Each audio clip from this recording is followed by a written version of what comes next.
Hello everybody, this is Gregory with 5-Minute Catholic Apologetics, where 5 minutes of your time may get you to the divine. Today we're going to talk about the two groups of schismatics and who's more in the right. Now before we begin, let's start with a prayer. In nomine Patris et Filii et Spiritui Sancti. Amen.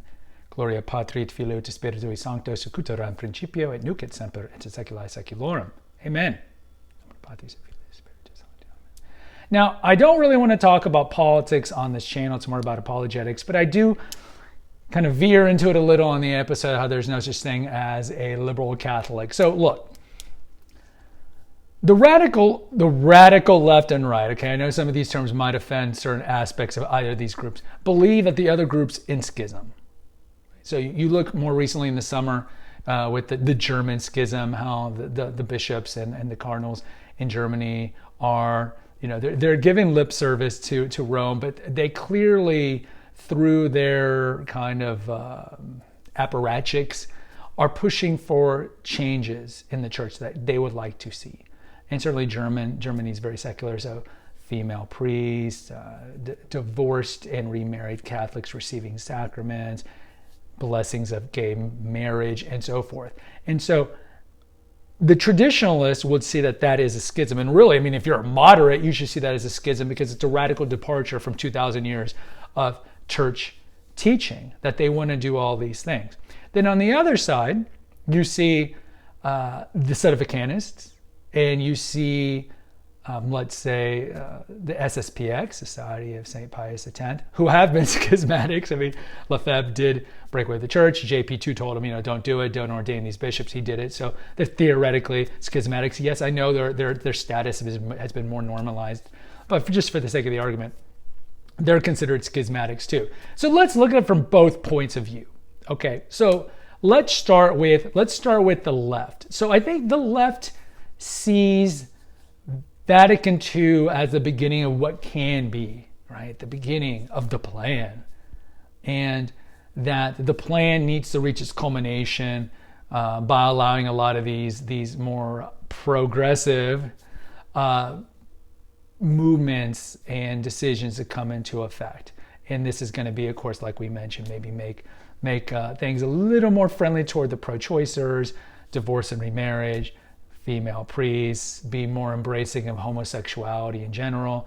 And this is what they see. And so they see that the right is trying to stymie this. And they feel like, only if Pope Francis didn't have to parrot to the right, we could put all these changes because deep down he supports us. Now, we don't know what Francis feels because Francis is the master of ambiguity. He's the master of ambiguity. It's like the boy cannot teach anything straight. He's the master of discord on one level. But that's not here, there. So the left want all these changes. And so look, why do you want these changes? So we can just end up like the Episcopalians? I mean, if we eventually grant, and let's say we just apostatize and turn our back on all the things that we've taught for 2,000 years and allow homosexual marriages and lesbian bishops and female priests and all the things they want, we'll just be the Episcopalians. And you see what's happened there. Their numbers have dropped. They're in real schism. The African churches, the irony, the colonizers went and colonized Africa. The African bishops are like, what? No, this is completely against our teachings. And it's the West that have fallen dissolute. So is that what you want to be? You want to be these denominations whose numbers are all dropping? They probably don't care because there's an agenda for sure to. I mean, if you can bring down and at least water down the biggest institution on the planet, the longest living institution, continuous institution of human history, then certainly there's a lot of things that you can do. And so we'll just leave it at that over there. Now, what about the left? I mean, look, the left sees the right as reactionary. Like this is so 19th century Metternich. That reactionary, they're like Nicholas the First, right? Orthodoxy and so forth. But I mean, look at it. Be sympathetic toward the right. The right have seen 1,900 years of sound orthodoxy in terms of, let's say, the Mass. The Mass has been a certain way, especially in the West, and certainly since the Tridentine revisions by Pius V. I mean, we've kind of had the same Mass for a good 500 years formally. So you see the music, you see the architecture. We talked about that on those 4 liturgical abuses that drive me crazy. We've had the same architecture for 1,700 years. We've had pretty much the same music. We've had the same Mass. We've had the same kind of feast days. We used to have holy days of obligation that, yes, like All Saints Day, even if it falls on a Monday, you would still go. We would have all these things, these venerations to the saints, all these things. So it was just normalcy, like nothing changes. And then boom, V2 comes in. And then one of the fruits of V2 is the Novus Ordo Mass. It didn't come out necessarily out of V2. And in fact, Vatican Council too, if you look at the writings, they're all saying, no, the Latin Mass is good and Gregorian music should be the preferred music and all these things. But it's even their point of view. Vatican II and the fruit of Vatican II, you could say, are such a radical departure from the deposit of faith on so many levels, and we clearly don't have enough time to cover all of them here. So you can see where the Sedevacanists are coming from. You can see where the mad rad trads are coming from. You can see where the SSPX are coming from. Because so much has changed since 1970. And again, know them by their fruits. You want to judge the Episcopalians by their fruits with the left one, dropping enrollment. Know them by their fruits. What are the fruits of Vatican II? Priests leaving the seminary. Nuns leaving the convents. Drops in all sacramental enrollments. Marriage, baptism, everything like that. So if we judge V2 for the fruits, aside from some good things like theology of the body, you can look at the laity in terms of like lay evangelism like this. There's some benefits, but overall, guys, come on, even you lefties can admit this. No, the revolution isn't over. But if you're objective about it, you can kind of see where the right's coming from. So much has changed. And they're freaking out because they love Holy Mother Church. They're freaking out that the church has been infiltrated and the mass apostasy is starting that have been predicted by several saints. I think the most egregious thing they freak about is the Mass, the changing of the words during the transubstantiation. You look at how much the Mass has changed. You could see why they'd be worried. You could see why maybe they think that the transubstantiation is not valid. Look at ecumenism. Prior to V2, ecumenism was telling pretty much everybody, aside from the Orthodox, because we're not supposed to proselytize the Orthodox, but pretty much telling them, ecumenism is you becoming Catholic. That's ecumenism. Since V2, ecumenism is, there's different spokes to the wheel. Let's kiss the statue of Pachamama or kiss the Quran. All religions are the same. It's literally indifferentism.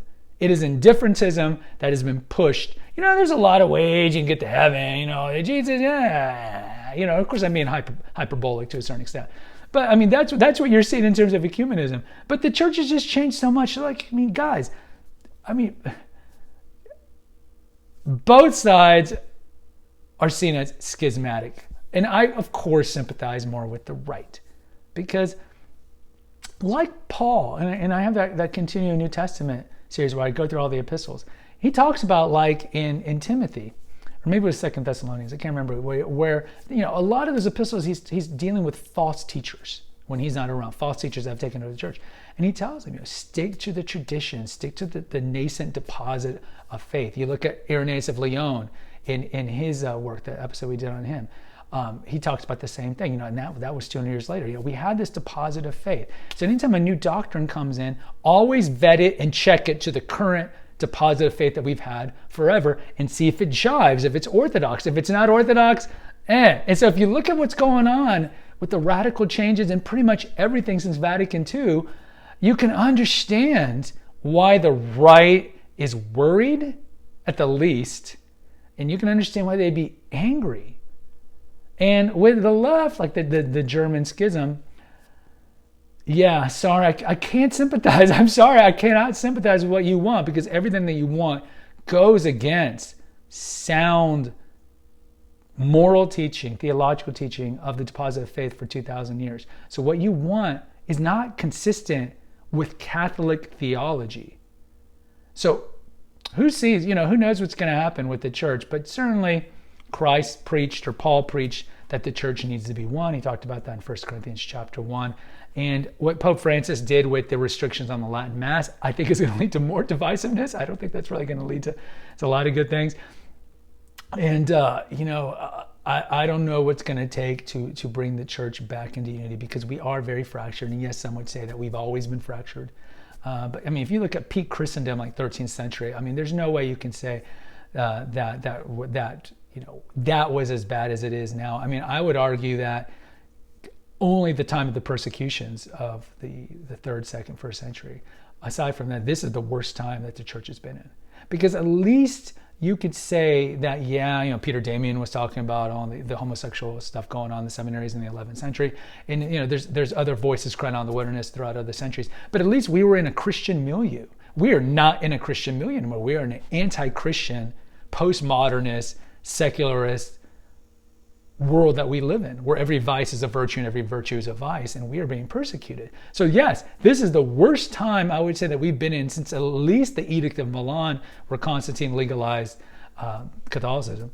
I don't know. Anyways, I've gone way over time. Guys, post in the comments, are you more on the left persuasion? Are you more on the right?